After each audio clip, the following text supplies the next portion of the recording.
लंबे समय से मनरेगा कर्मी अपनी समस्याओं को सरकार को अवगत करा रहे, लेकिन न जाने क्यों सरकार इनकी तरफ ध्यान नहीं दे रही। जब केंद्र पे बात आती है तो वो सीधे ये बात कह देते हैं कि ये तो राज्य का मामला है। लेकिन सोचने और समझने वाली बात ये है कि ये मनरेगा कर्मचारी इतनी मेहनत करते हैं, लेकिन इतने अल्प वेतनमान में और मानदेय में काम करना कितना मुश्किल हो जाता है। वर्षों से संविदा पे काम कर रहे मनरेगा कर्मचारियों ने अब ये रणनीति बनाई है कि वे वेतनमान और सेवा स्थायीकरण कराने के लिए अब ये वक्त आ चुका है और कुछ पाने के लिए प्रयास भी करना होता है। पूरे देश के मनरेगा कर्मी कम से कम 2 लाख की संख्या में दिल्ली के जंतर मंतर पर अपनी बात को रखने के लिए पहुंचने वाले हैं। इनका साफ तौर पे कहना है कि वो इस बार अपनी आवाज को उठाकर ही रहेंगे। इन कर्मियों को लोकसभा चुनाव के पहले लगता था कि शायद इनकी चुनाव तक समस्याएं हल हो जाएंगी, लेकिन आपने देखा चुनाव हो गया, सरकार फिर से अपने कामों में व्यस्त हो गई और इन मनरेगा कर्मियों की तरफ ध्यान नहीं दिया। ये मनरेगा कर्मी काफी ज्यादा हताश है, काफी ज्यादा परेशान है और इतने अल्प मानदेय में इनके लिए परिवार चलाना काफी ज्यादा मुश्किल हो रहा है और दूसरी तरफ इनको सरकार की तरफ से कुछ सुविधाएं भी नहीं मिल रही। इस वजह से ये मनरेगा कर्मी काफी ज्यादा परेशान है। इनका साफ तौर पे ये कहना है कि कोई भी राज्य सरकार मनरेगा श्रमिकों के वेतन के लिए अपने स्वयं के धन से अपना योगदान नहीं दे रही है। उन्हें केवल 6% आकस्मिक निधि से काम चलाने के लिए मजबूर किया जा रहा है। इतना ही नहीं बल्कि राज्य सरकार के अधिकारी इस 6% आकस्मिकता निधि का भी दुरुपयोग कर रहे हैं। मनरेगा भ्रष्टाचार से असली दोषी राज्य के अधिकारी हैं, लेकिन निर्दोष मनरेगा कर्मचारी पकड़े जा रहे हैं। इसलिए मनरेगा को राज्य सरकार के नियंत्रण से मुक्त करना है और मनरेगा के सीधे प्रबंधन के लिए डाकघर प्रणाली के समान केंद्र सरकार के अधीन एक अलग विभाग बनाना आवश्यक है, ऐसा मनरेगा कर्मचारियों का कहना है। साथ ही मनरेगा कर्मियों को केंद्र सरकार का कर्मचारी घोषित किया जाए, इनकी ये मांग है। अब देखना ये होगा कि दिल्ली में जंतर मंतर के प्रोटेस्ट के बाद इन कर्मचारियों के साथ क्या होता है। इस विषय पर अटल टीवी की टीम ने अखिल भारतीय मनरेगा कर्मचारी संघ नई दिल्ली के राष्ट्रीय महासचिव चिदानंद कश्यप से टेलीफोनिक वार्ता की। उन्होंने क्या कुछ जानकारियां दी, आप भी सुनिए। चिदानंद जी, आपका हमारे चैनल अटल टीवी पे बहुत बहुत स्वागत है। जैसा कि मनरेगा कर्मियों का लगातार शोषण हो रहा है, ऐसे में कुछ रणनीतियां बनाई जा रही है कि दिल्ली के जंतर मंतर पर आप लोग अपनी बात रखने के लिए पहुंचेंगे। तो ये कार्यक्रम कब प्रस्तावित है और कैसे होगा, कहाँ पे होगा?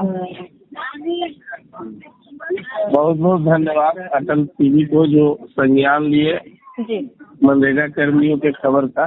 जी वो लगातार 17-18 वर्षों से मनरेगा कर्मी जी जान से काम कर रहे हैं।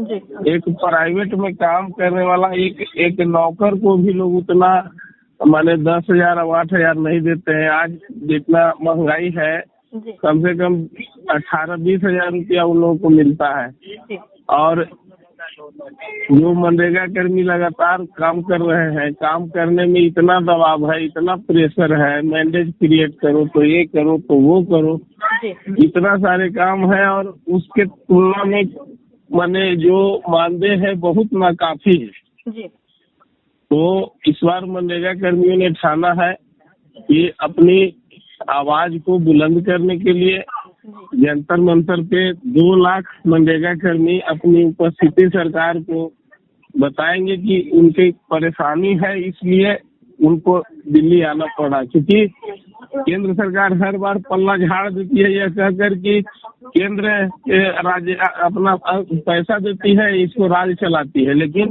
गाइडलाइन सारा मॉनिटरिंग केंद्र के हाथ में है। जी केंद्र 6% कंटीजेंसी में ही प्रशासनिक मद और वेतन देती है, जबकि कम से कम 20% होना चाहिए जो प्रशासनिक मद है, जिससे कि वेतन के लिए इतना मिल सके कि इन जो मनरेगा कर्मी काम कर रहे हैं उनको वेतन मान दिया जा सके। तो इन परिस्थितियों में जूझ रहे हैं। बहुत से मनरेगा कर्मी बीमारी के शिकार होकर एक्सपायर कर गए। हमें भी किडनी और लीवर में समस्या हो गई है, अभी हम बेलोर में भर्ती भी है। तो इन परिस्थितियों के जो है उपचार के लिए भी सरकार की तरफ से कोई सुविधा नहीं, कोई मेडिकल फैसिलिटी नहीं है और नहीं उनके डेथ होने पर उनके परिवार के कोई ध्यान दिया जा रहा है। ऐसे में मनरेगा कर्मी उम्मीद कर रहे थे कि लोकसभा चुनाव के समय सरकार कुछ ध्यान देगी, वहाँ भी ध्यान नहीं दिया गया। अब लोग अपने आप को ठगे महसूस कर रहे हैं और परिस्थितियों के अनुरूप आक्रोश होना वाजिब है और 2 लाख की संख्या जो है दिल्ली में आने के लिए तैयार हो रही है। 2 अक्टूबर से इसका शुभारंभ होगा और पहले तो विभिन्न राज्यों में कार्यक्रम होंगे, उसके बाद दिल्ली में अंतिम जो है इसका कार्यक्रम को समापन किया जाएगा। और उम्मीद है सरकार इस पर ध्यान देते हुए समस्याओं को हल करेगी, और यदि नहीं कर पाती है तो फिर जो भी समस्याएं जो भी दिखते होंगी सरकार उसकी जिम्मेवार होगी।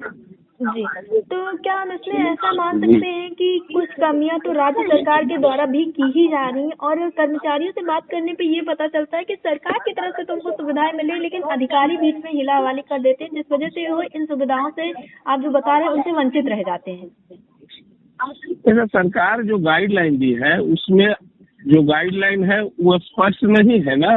जी, जो गाइडलाइन है और जो ब्यूरोक्रेट के हाथ में इसका संचालन की जिम्मेवारी है, वो संविदा पर जो नियुक्त है मनरेगा कर्मी उनको गुलाम समझते हैं। जी, उनके साथ बहुत ही अन्यायपूर्ण व्यवहार किया जा रहा है। हमें जो है गुलामी के दिनों को याद करवाया जा रहा है, किस तरह से अंग्रेज शासन करते थे, उसी प्रकार ब्यूरोक्रेट अभी मनरेगा कर्मियों को जो संविदा पर बहाल है व्यवहार करते हैं। हमेशा नौकरी से हटाने की धमकी देकर कम से कम मानदेय में अधिक से अधिक उनका शोषण किया जा रहा है। जी, चिदानंद जी, आप अपने साथियों को क्या संदेश देना चाहेंगे, क्योंकि अब आप लोगों का कार्यक्रम होने वाला है, तो ऐसे में आप अपने साथियों से क्या कहना चाहेंगे? साथियों को स्पष्ट संदेश है, ये 18 वर्ष तक हम लोग जो है इंतजार करते रहे, अब सहन करने की क्षमता समाप्त हो चुकी है और कुछ पाने के लिए घर से निकलना पड़ेगा। लोग तैयार रहे। संगठन जिस समय डेट अनाउंस करेगी उसके अनुसार वो अपना आंदोलन को करने का काम करेंगे। जी, चिदानंद जी, अटल टीवी से जुड़ने के लिए बहुत बहुत धन्यवाद। धन्यवाद आपका भी, जो आपने इन बातों को ध्यान दिया है। जी, बहुत बहुत धन्यवाद।